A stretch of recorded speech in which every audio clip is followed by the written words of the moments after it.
உதவி செய்வது தேவனுக்கு லேசான காரியம்.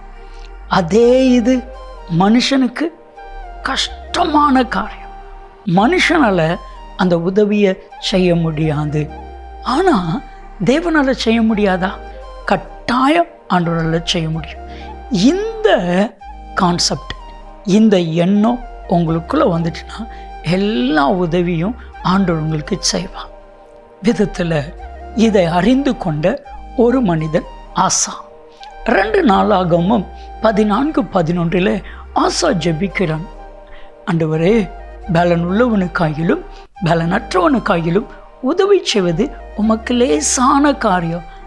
அதனால் எங்கள் பலத்தை நம்பி அல்ல, உங்களுடைய உதவியை நம்பி இந்த ஏராளமான ஜனத்துக்கு முன்பாக வந்திருக்கிறோம். ஆண்டவர் உதவி செய்தா? ஆண்டவரே, இந்த உதவி செய்வது உமக்கு லேசான காரியம், உதவி செய்யுன்னு கேட்டால் நிச்சயம் கர்த்தர் உதவி செய்வா.